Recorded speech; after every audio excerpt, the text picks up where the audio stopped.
United States, New York, Queens, November 12, 2001. 6:30 a.m. JFK Airport is on high alert. The atrocity of 9/11 is still fresh in the minds of Americans. And for everyone in the airline industry, security is a major concern. On the tarmac, the crew of American Airlines Flight 587 prepare for a 3.5-hour flight to the Dominican Republic. Captain Ed States, the senior pilot, and his first officer, Sten Molen, carefully check the exterior of their aircraft. The son of a pilot, Molen has 10 years' experience with the company, joining American Airlines at the age of just 24. Like his father before him, Sten sees it as much more than a job. If he wasn't a pilot, he doesn't know what he would be doing because it was that important. He loved his job.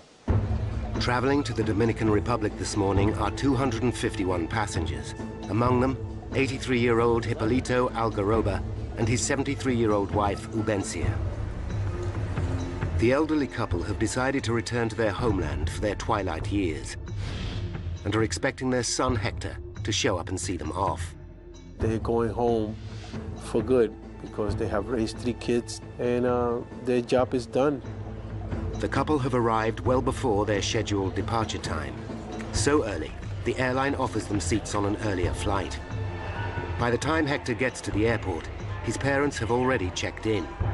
But his mother comes back from departures to say goodbye to her son. How's that?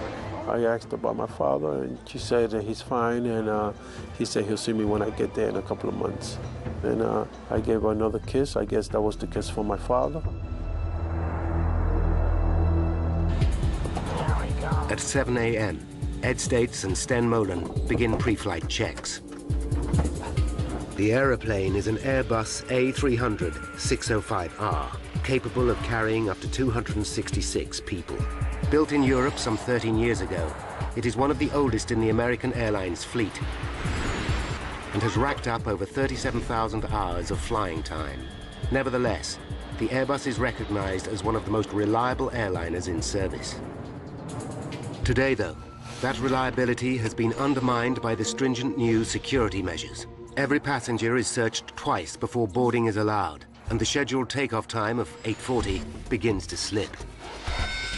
By 9 a.m., all 251 passengers are on board. I'll program the computer. Pre-flight checks are complete. Clear right. Clear left. And Flight 587 begins to taxi to runway 31L.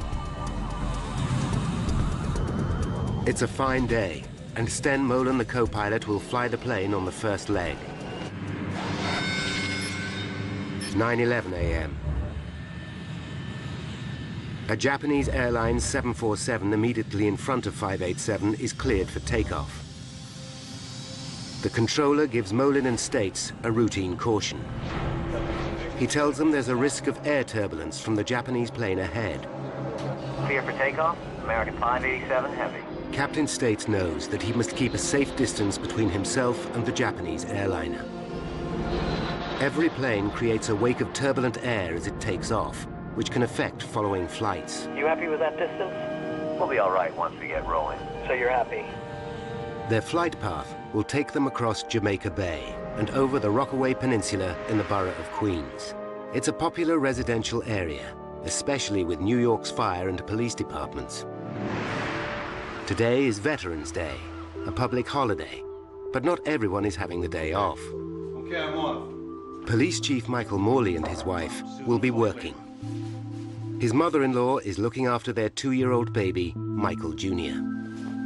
Okay, Mikey. It was just another day. I just had spent about the first week of not doing 12-hour days going down to the World Trade Center. Now, a week later, they started trying to get the police department to get back to normal. Mike Morley's next-door neighbor is Lois Shaw, a financial controller for a lighting company. It was a beautiful day, and I just left and got into my car, and I really didn't think about anything. And I'm just driving to work. Because it's a holiday, her husband Mark is at home. He's taking their 15-year-old son to the doctor. Jason, come on, let's go. If he can get him out of bed.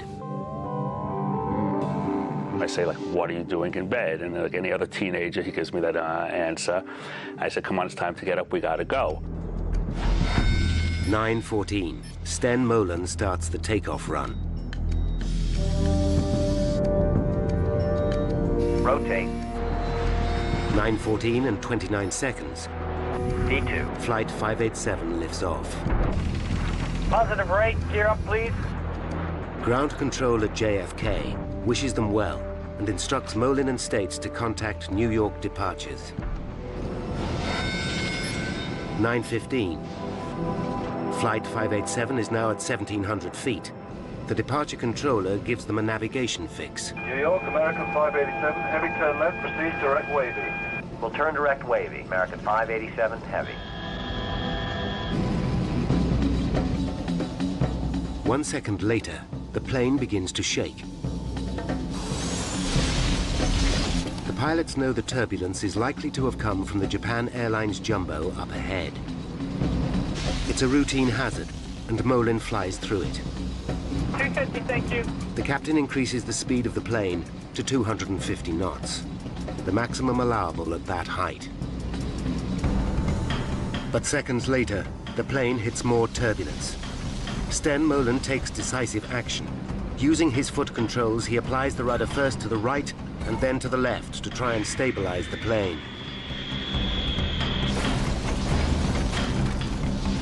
Back power. Again, Molen asks for more power to keep the aircraft under control. You all right? Yeah, I'm fine. Hang on to it. Hang on to it. Full power, please.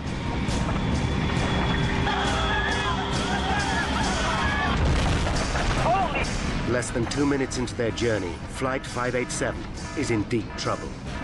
The lives of 260 people in the air and many more below are in mortal danger. 89 seconds after takeoff, Flight 587 is in trouble. In the cockpit, co-pilot Sten Molen is fighting the controls. What the hell are we into? I'm stuck in it! Get out of it! Get out of it! Far below, 53-year-old Pete Hayden, Deputy Chief of the New York Fire Department, is taking his first day off since September 11th. His attention is drawn to a plane making an unusual straining noise. It's struggling. I look up. It's lower in the sky than normal. I'm watching it, and the plane suddenly begins to break apart. Holy!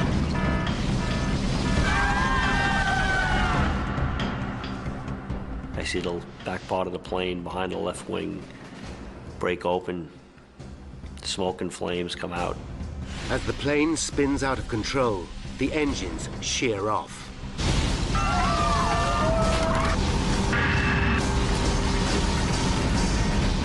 Mark Shaw, still trying to wake his son, also hears the plane. And I think that it sounds just like the Concorde. Come on, Jason. You know you have a doctor's appointment today. Come on, get up. The house starts to shake.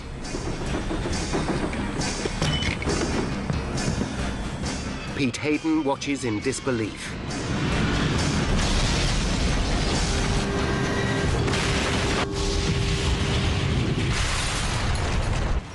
At 9:16 and 15 seconds, Flight 587 slams into the ground.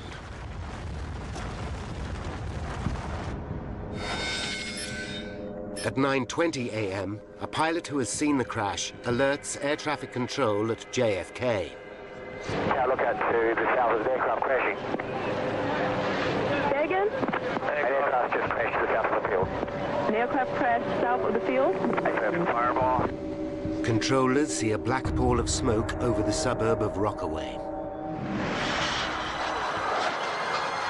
On the ground, an amateur cameraman captures the horrifying scene. Plane crashed. Where? Into the houses. Houses are crushed and burning.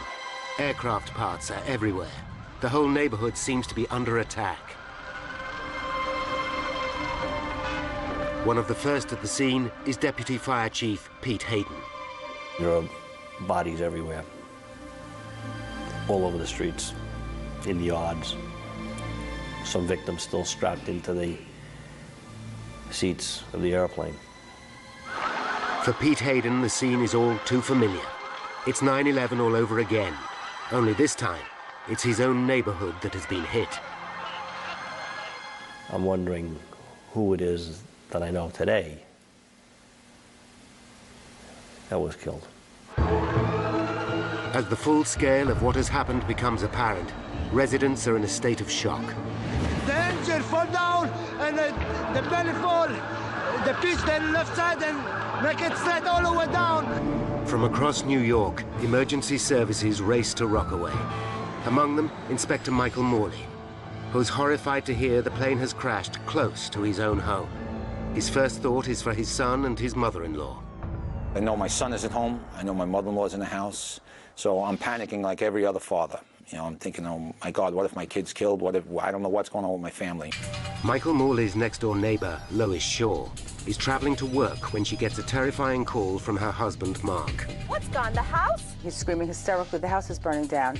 So I just totally freak out, and I'm trying to scream, where's Jason, what's happening? But we get disconnected at this moment. Horrified, Lois heads home. News of the disaster spreads across the city. Roger, I'll have to cut you off. We are just learning from Associated Press that there has been a plane crash in Queens. Hector Algaroba is having breakfast in a diner, having left his parents at the airport.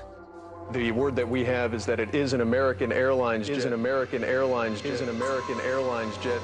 He's not certain which flight his parents caught, but his blood runs cold. Hundreds of firefighters from across the city are now fighting the blaze. Mayor Giuliani arrives to see the damage for himself. We'll do everything we can to help these people, everything. And the president is on top of it. They're alert. They're watching everything else all over the country, so I think people should remain absolutely calm. But New Yorkers believe they are being attacked again. The city is in meltdown. The Empire State Building is evacuated. The United Nations is in partial lockdown. Airports are closed, and all civil aircraft are grounded. Armed F-15 Eagles scramble, and other jets are on strip alert around the country. Tunnels and bridges are closed. The city is gridlocked. Americans fear their worst nightmare is unfolding once more. The plane has crushed 4 houses on the intersection of Newport Avenue and Beach 131st Street. Across the road, 5 more houses are ablaze. One of these belongs to Police Inspector Michael Morley. When he arrives at the scene, he is horrified. There is no sign of either his baby son or his mother-in-law. On his doorstep, 2 of his own officers are waiting for him. Anybody left inside?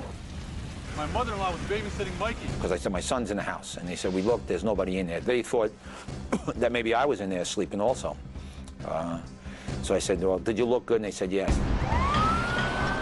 As rescue vehicles race to the scene, roads into Rockaway are gridlocked. Lois Shaw battles desperately to get back to her family and home. I had no idea what I was going to find or what had happened, but I was thinking that I just have to get to my house. I have to get to my house. Michael Morley is in a desperate situation. His own loved ones are lost in the heart of the raging inferno, yet he's also the officer in charge of the scene. I'm just a regular guy, and all of a sudden you're the highest-ranking police officer on the scene of a major catastrophe like this. I knew in a little while the whole police department's going to start responding, and everybody's going to come and be helping out. But for right now, I'm in charge. What do you do? Desperate to find her son, Lois Shaw abandons her car. She runs towards her burning house until she comes to a police cordon. That's my house. I've got to get in there. I've got to... 4 policemen, I remember, holding me back, and I was screaming, let me go. My son is in the house. Let me go. No, my son is in there. My son is in there, too. Please let me through. Michael Morley still has no idea what has happened to his own family. When senior police chiefs arrive, they hear his baby son and mother-in-law are missing. And one of the chiefs says, hey, Mike, what are you still doing here? I said, I'm just trying to help out, boss. And he says, get out of here, go find your family. I said, all right. More and more people, desperate for information, arrive at the scene of the tragedy. Among them, Hector Algaroba. He believes his parents were on the plane, but he's praying for a miracle. The hope was somehow all the smoke and all the fire that I'm seeing is from some sort of impact of the plane trying to land.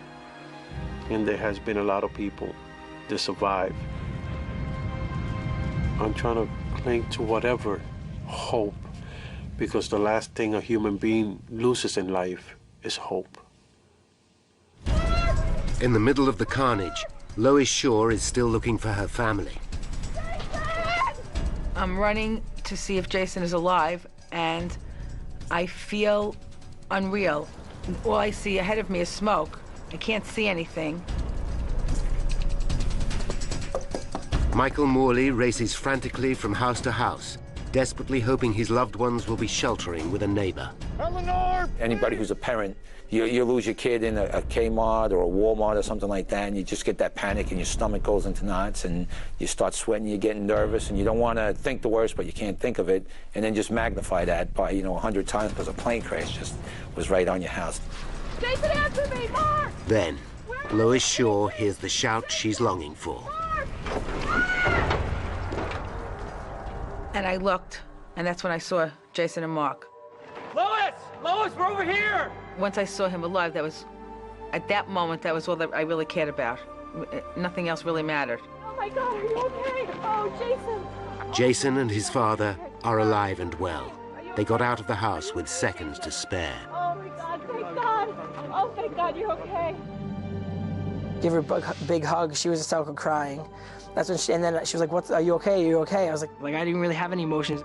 It was just good to be together. A block away, Michael Morley is still frantically searching when a neighbor calls him over. Hey, Mike, get over here! God, they're right there! They're right there!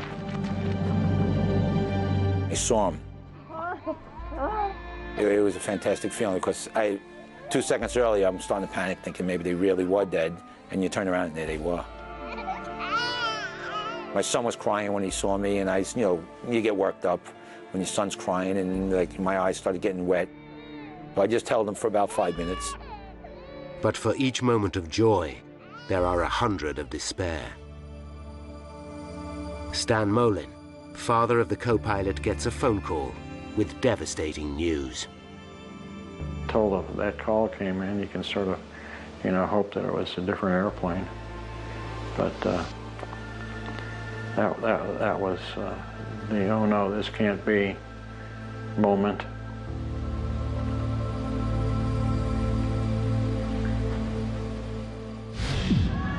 In the Dominican Republic, relatives expecting a family reunion at the Santo Domingo airport are suddenly confronted with an appalling reality.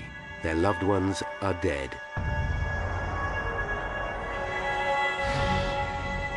Hector cannot leave until he knows what has happened to his parents. He waits, hoping desperately. With the fire under control, the body count and identification of victims is underway. Mayor Giuliani holds a press conference. We have so far recovered 132 bodies. And as the governor said, there were 255 people and crew members that were listed on the manifest. And I want to again express my sympathy and condolences to everyone involved. After the announcement, Giuliani meets the bereaved families and personally gives Hector the news he is dreading. He hugged me and gave me his condolences by telling me that my parents were on that flight.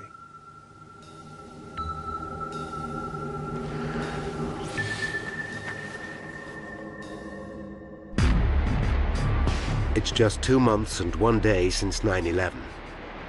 The parallels with America's worst terrorist outrage are striking. America looks to the White House for answers.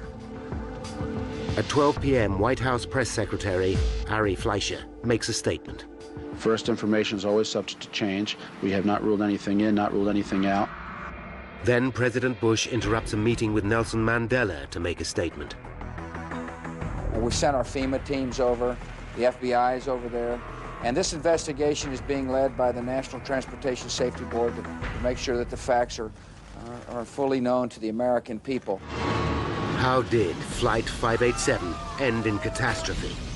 Why did one of the most reliable aircraft in service break up in midair and come crashing down on a residential suburb? Now, by going deep into the investigation, we can reveal the facts behind one of the worst aviation disasters in US history, and how the truth sent shockwaves through the entire industry. Less than an hour after the crash, 21 NTSB officials, the GO team as they are called, are on their way. The man in charge is Bob Benson, a veteran investigator who's handled 94 major air disasters, including the 1988 Lockerbie bombing over Scotland. But not even Lockerbie can prepare him for pressure like this.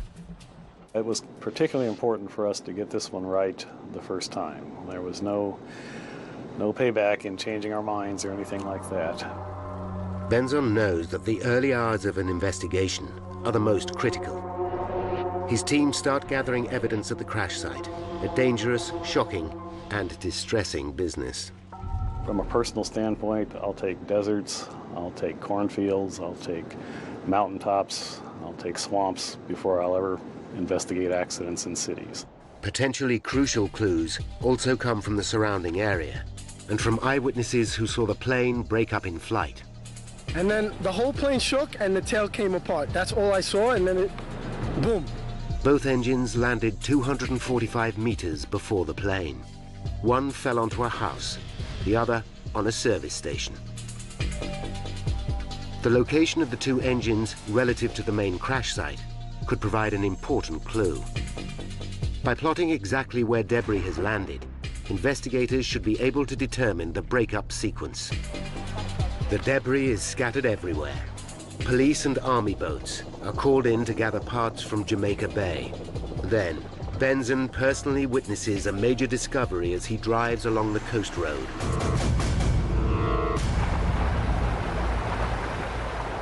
A crane is lifting the tail fin from the water. That really got our attention. The tail fin is an essential component of the aircraft. Without it, an airliner simply cannot fly.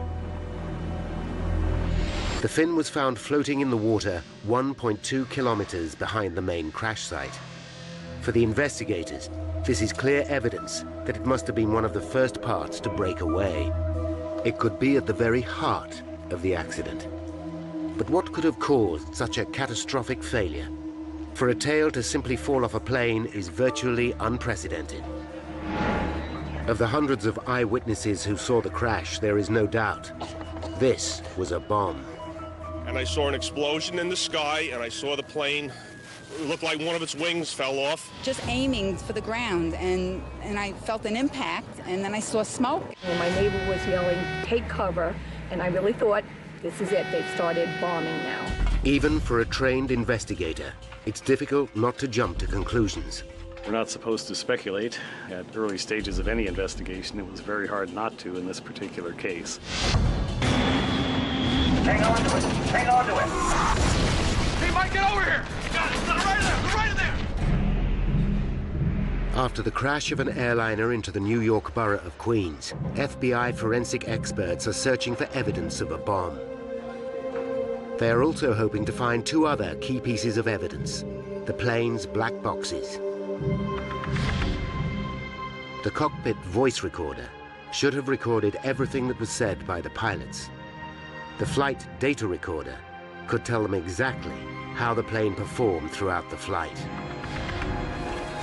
Each of the black boxes might unlock the mystery of the crash, but lead investigator Bob Benson knows finding either of them is likely to take days.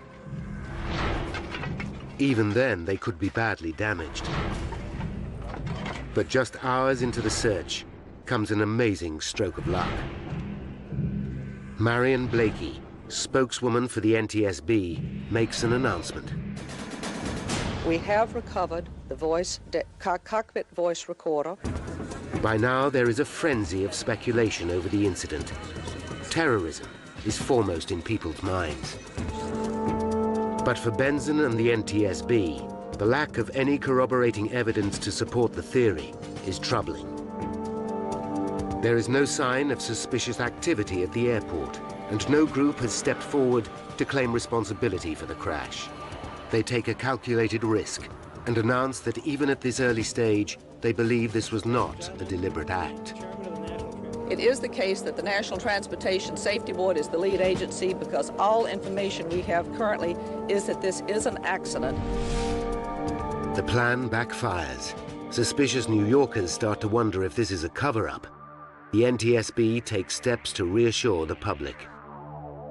Should there be any indications of criminal activity, we will certainly make certain that the public knows as soon as we are aware of that, and the investigation would change at that point appropriately. For Benson and his team, the pressure is mounting. Finding the cockpit voice recorder is a huge step forward. With one of the black boxes and the tail fin in his possession, hopes are high they will be able to piece together the reasons behind the crash. Although the recorder is damaged, the tape is still intact and is rushed to NTSB headquarters in Washington. Away from the glare of the media, investigators start to analyze the chilling final moments of the flight. Let's go for power, please. Every word, every sound is carefully analyzed. 89 seconds into the flight comes a chilling sound on the tape. There is a loud bang. Immediately afterwards, the crew can be heard struggling with the controls. You all right? Yeah, I'm fine. Hang on to it. Hang on to it.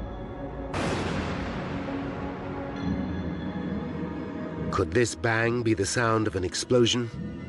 Perhaps there was a bomb after all.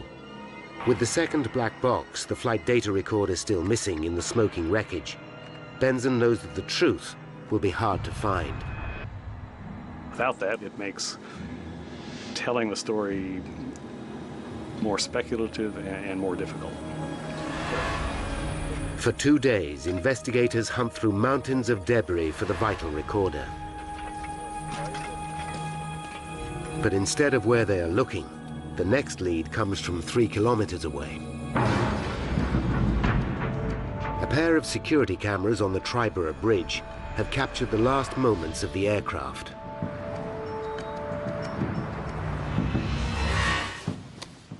These tapes could hold the key to the disaster.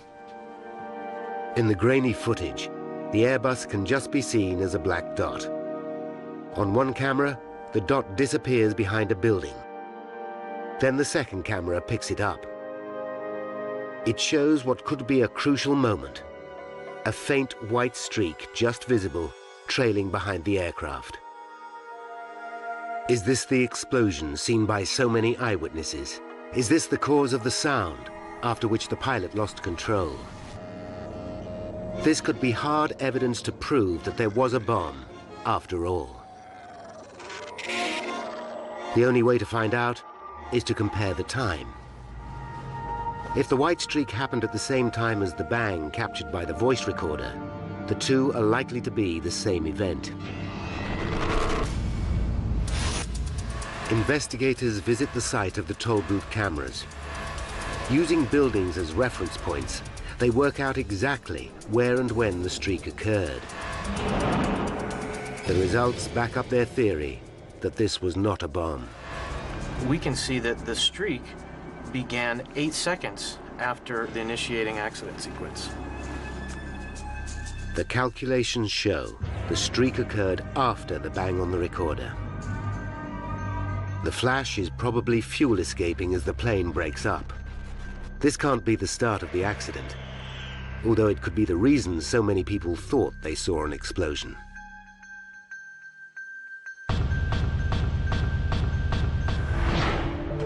Then, back at the crash site, comes a dramatic development.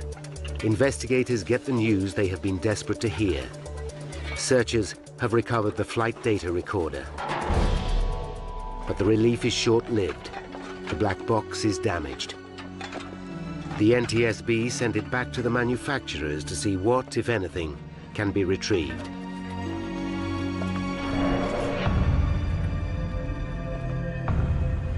Now, the tail fin that was found floating in Jamaica Bay is starting to yield vital clues. The first thing investigators notice is that the fin is built from a high-tech material called reinforced carbon fiber composite. Often used in racing cars and sports equipment, composites consist of layers of carbon fibers bound tightly together with resin. The A300-600 was one of the earliest civil aircraft to feature this high-strength material, and it's used in many areas of the plane.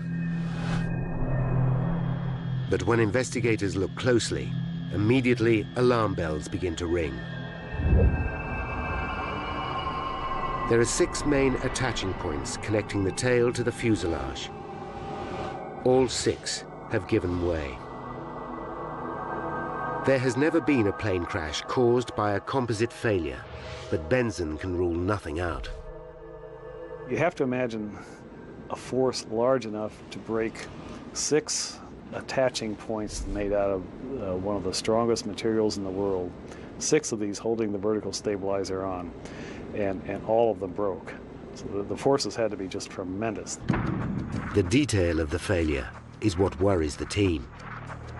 Plans show how each of the 6 attaching points has 2 lugs. One made from aluminium, the other from composites, connected by a titanium bolt.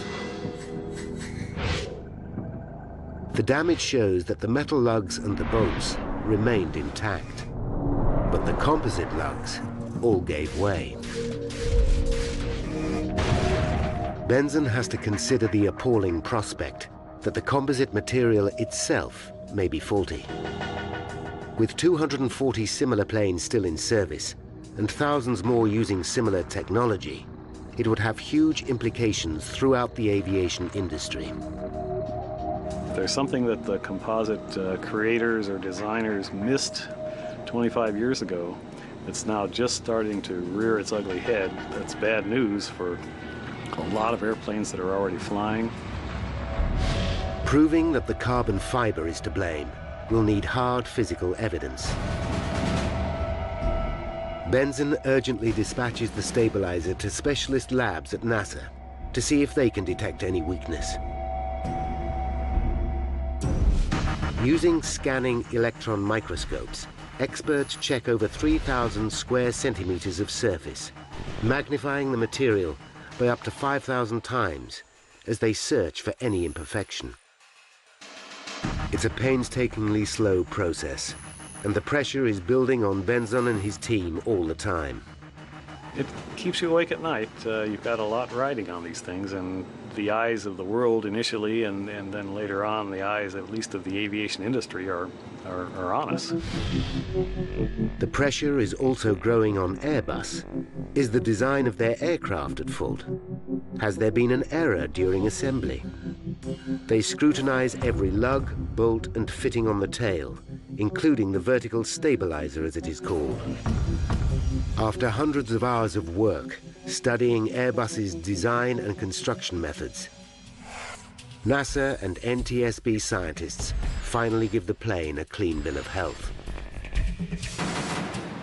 They can find nothing wrong with the aircraft or the materials used to build it.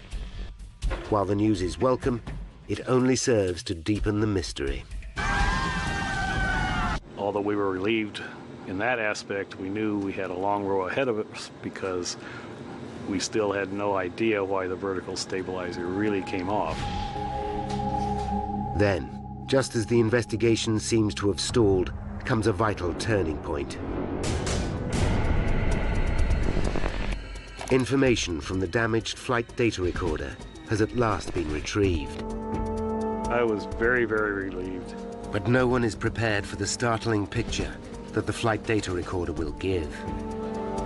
The focus of the entire investigation suddenly shifts from the machine to the man flying it, co-pilot Sten Molen. 83 seconds after takeoff, the recorder shows that Molen applied 5 extreme movements of the rudder, causing the plane to lurch violently from side to side. The plane slips sideways to its direction of travel, first one way and then the other. I've looked at a lot of flight data readouts in my time. I've never, ever seen that particular type of activity occur. They realized that traveling at nearly 470 kilometers per hour, the aerodynamic stresses on the 130-ton Airbus would have been extraordinary. They were virtually unprecedented to us. We were amazed. It seems as though on the fifth movement of the rudder, the entire tail fin broke off. The implication is extraordinary. Simply by manipulating the controls, the pilot broke the aircraft.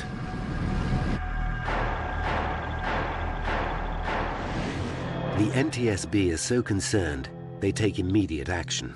On February 8th, 2002, they issue a special warning to all pilots of this new danger. But the board have yet to prove that the tail came off simply due to aerodynamic forces. Many pilots doubt that such a thing is possible. The only way to be sure is to run detailed computer simulations, a process which could take months to perform. If the theory is right, then the idea that a terrorist plot must be behind the tragedy can finally be laid to rest. Benzon now faces a new and disturbing mystery. Why did the pilot act in this way? Investigators believe they are close to uncovering the cause of the tragic crash of Flight 587. The flight data recorder shows that the co-pilot, Sten Molen, applied 5 rapid inputs to the aircraft's rudder pedals, which could have overstressed the tail fin, causing it to break off completely. Now the question is, why would he do such a thing? They listen again to the cockpit voice recorder. We're supposed to be 5 miles by the time we're airborne. One possible theory is wake turbulence. Wake turbulence is all too familiar to accident investigators. It's a region of spinning air left behind as a plane passes. These vortices can sometimes turn a following plane upside down. But the team quickly realized that this cannot be the cause of the crash. The turbulence was not strong enough to seriously affect a plane the size of the Airbus. The bigger the airplane, the less effect wake turbulence has on it. A300 is a pretty big airplane. Then comes evidence which changes everything. The investigation team interview Molen's friends and colleagues, and they discover a vital piece of information. A pilot and former colleague recalls an earlier trip with Molen. During an encounter with turbulence, he used the rudder aggressively, even though there was no apparent risk to the plane. The evidence is conclusive. Molen had reacted in the same way before.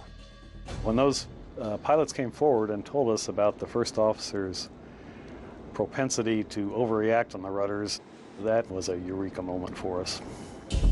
But the revelations don't stop there. When questioned at the time, Molen said he had been trained to use the rudder in this way by American Airlines.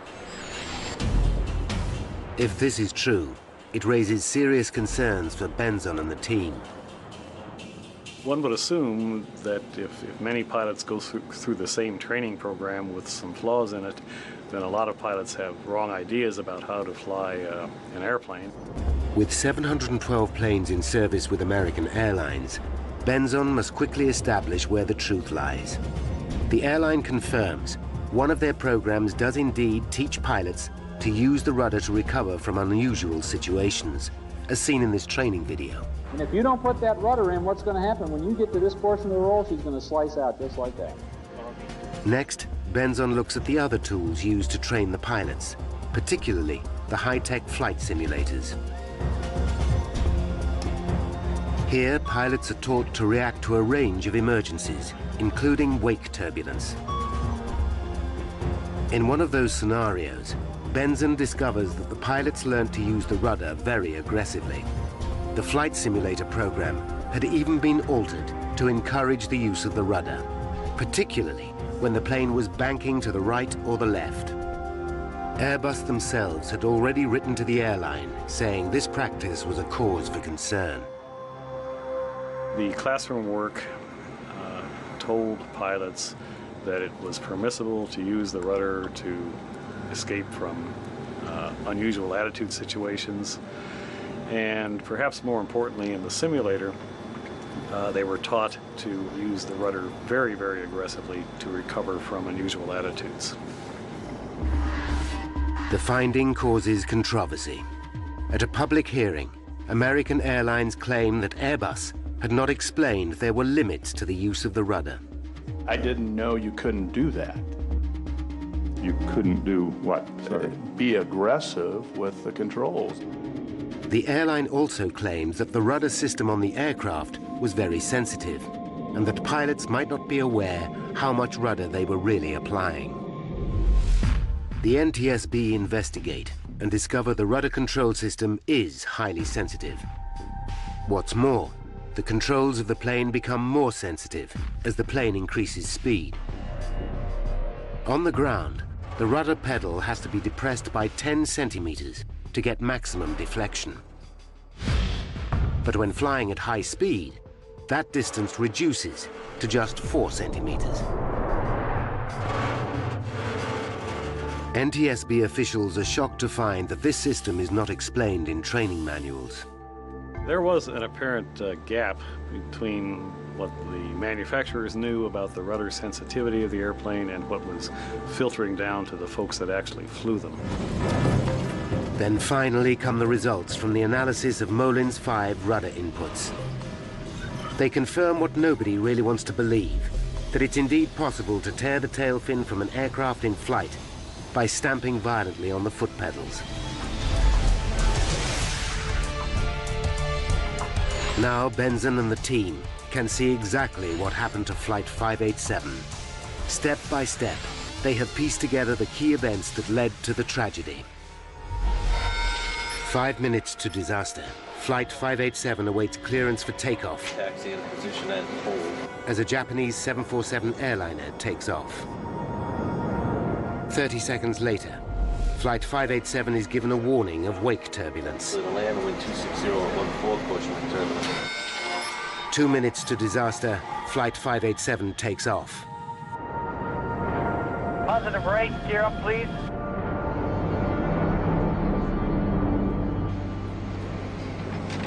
One minute to disaster, 587 encounters turbulence for the first time. Sten Molen flies through it.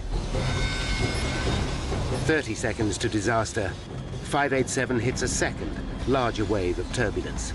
The plane is now banking to the left, reminding Molen of his simulator training.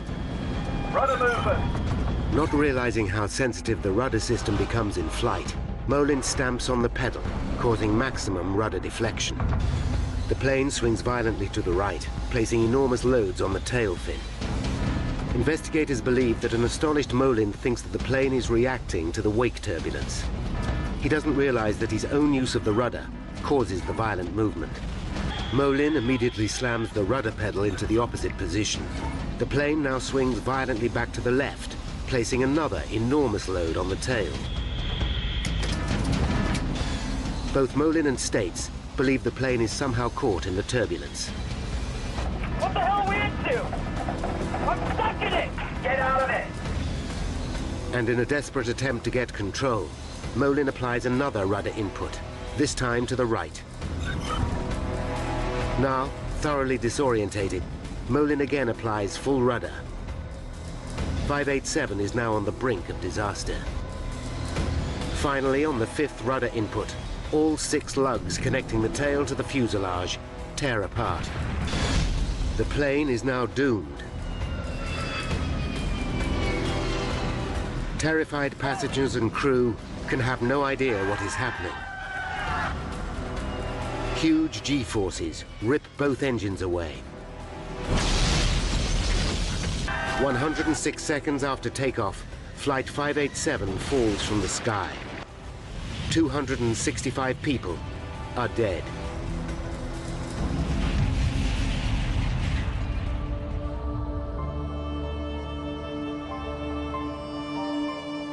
Important lessons have been learned from the tragedy. Airbus have issued a bulletin reminding pilots how to use the rudder, and American Airlines have modified their training program. Together with the NTSB, the aviation industry has moved to ensure that such a terrible accident will never happen again.